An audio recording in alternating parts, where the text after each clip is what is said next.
Lolli kaaba Itoophiyaatti taasifamaa jiru akka itti fufetti jira.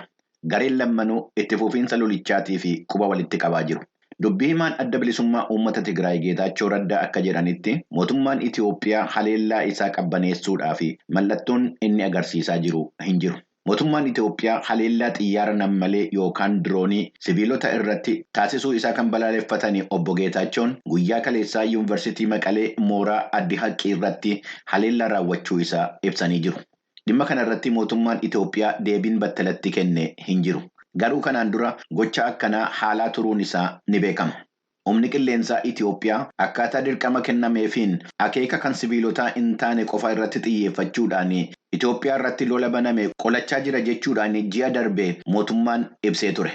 Kunittuu kanaan jiru masaraan Waayit Haawusii adda bilisummaa uummata Tigraay lola dhaabee mootummaa Itoophiyaa wajjin mari'achuudhaaf fedhii agarsiisuun isaa akka tarkaanfii gaariitti fudhatee ibsee jira.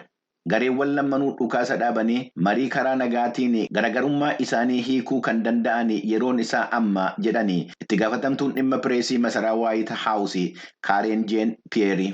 Itti dabaluudhaanis akka marichi dafee jalqabamu yaalii dippiloomaasii gamtaan Afrikaa taasisu Yuunaayitid Isteetsi akka jajjabeessituu fi akka deeggartu Kaaren Jeen Piyeerii himanii jiru.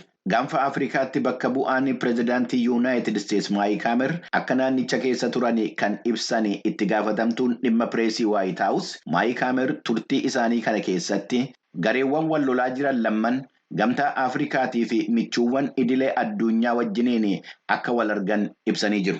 Ambaasaadder Maayik Haamer gaanfa Afrikaatti bakka bu'aa addaa gamtaa Afrikaa Olusegun Obasanjo wajjiniin wal arganii mari'achuu isaanii gamtaa Afrikaatti ergamni addaa Yuunaayitid Isteetsi beeksisee jira. Haasaan isaaniis marii nageenyaa gareewwan wal waraanaa jiran gidduutti taasifamuu fi Yuunaayitid Isteetsi gamtaa Afrikaatii fi gargaarsa taasisuu dandeettu irratti akka ta'e ergamni addaa Yuunaayitid Isteetsi kan gamtaa Afrikaa dabalee ibsee jira. Ambaasaadder Maayik Haamer dura taa'aa Koomishinii Gamtaa Afrikaa Muusaa Faaqii Mahammati wajjin mari'achuu isaaniis gamtaan Afrikaa mirkaneessee jira. Karaa biraatiin adda bilisummaa uummata Tigraay dhukaasa dhaabee gara marii nageenyaatti deebi'uudhaaf ibsa inni kenne irratti mootummaan Itoophiyaa deebiin ifatti kenne amma ammaatti hin jiru. Muummee ministeera Abiyyi Ahmed dabalatee aanga'oonni mootummaa dhimmicha irratti amma ammaatti yaadni kennan hin jiru. Muummeen ministeera Itoophiyaa Abiyyi Ahmed sirna hojii jalqaba pirezidaantii Keeniyaa haaraa filatamanii irratti argamuudhaaf guyyaa har'aa Naayiroobii deemuu isaanii gabaasni Kennedy Abaatee Finfinnee irraa qindeesse kun ibsee jira.